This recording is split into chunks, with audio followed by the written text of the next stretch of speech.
Lettre ouverte à Madame Louise Mushikiwabo, secrétaire générale de l'Organisation internationale de la francophonie OIF. Lomé, Paris, le 12 février 2024.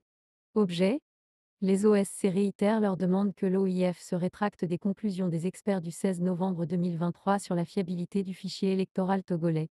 Madame la secrétaire générale, à travers nos précédentes lettres ouvertes des 22 et 27 novembre 2023, vous vous êtes finalement rendu compte que les experts de l'OIFE, en faisant un rétropédalage dans leur mise au point du 24 novembre 2023, ont véhiculé et entretenu des contre-vérités graves relatives, l'une à la fiabilité et la transparence de l'opération du recensement électoral, l'autre au caractère inclusif de leur démarche, notamment en ce qui concerne la prétendue participation de la société civile. Récemment, en décembre 2023, le Conseil permanent de la francophonie a suspendu, avec effet immédiat, le Niger des instances de la francophonie, suite au coup d'État du 26 juillet 2023 par les militaires réunis au sein du Conseil national pour la sauvegarde de la patrie, motif pris de ce que ce pays a connu. Par ce coup d'État, une violation de l'ordre constitutionnel et une rupture de la démocratie. Madame la secrétaire générale, l'OIF sait et reste consciente qu'au Togo règne une des anciennes et féroces dictatures d'Afrique, avec toutes ses velléités de conservation à vie du pouvoir d'État et leurs répercussions néfastes sur les libertés fondamentales et le processus de démocratisation. La société civile togolaise et d'autres forces démocratiques se battent chaque jour, difficilement d'ailleurs, dans un contexte fortement liberticide et périlleux, pour le respect des droits de l'homme, des normes et principes de l'État, de la bonne gouvernance et de la démocratie. Cette société civile a eu, avec l'appui de votre organisation, à faire la vulgarisation de certains instruments de l'OIF, notamment la déclaration de Bamako du 3 novembre 2000 sur le bilan des pratiques de la démocratie, des droits et des libertés dans l'espace francophone et celle de Saint-Boniface du 14 mai 2006 sur la prévention des conflits et sécurité humaine. Il est donc très surprenant, fortement fâcheux, voire consternant,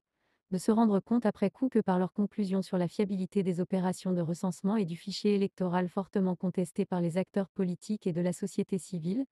les experts de l'OIF mettent eux-mêmes à mal l'évolution et l'aboutissement du processus de démocratisation enclenché depuis les années 1990. Ces conclusions, sans aucun doute,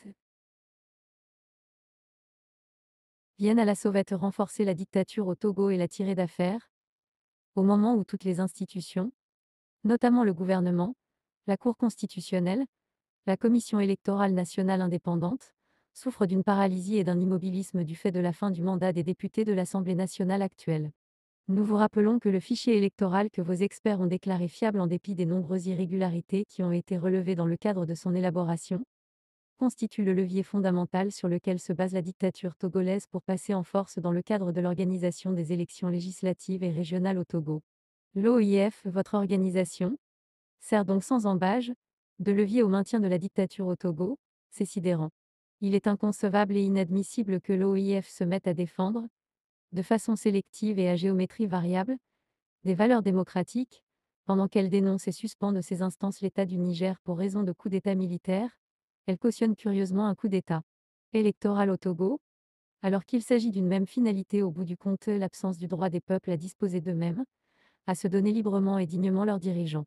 C'est pourquoi, et au regard de ce qu'elles ont abondamment développé dans leur courrier des 22 et 27 novembre 2023, les organisations de la société civile togolaise demandent fortement à l'OIF de se rétracter purement et simplement des conclusions du 16 novembre 2023 que la mission des experts a livrées sur l'audit du fichier électoral au Togo. Faute de quoi l'OIF en général, le chef de la mission des experts, M. Désiré Nyarwirira et vous-même en particulier, seront tenus responsables pour ce qu'il adviendra au Togo en cas de coup de force électorale et ses conséquences sur la situation sociopolitique du Togo et sur la vie des Togolais.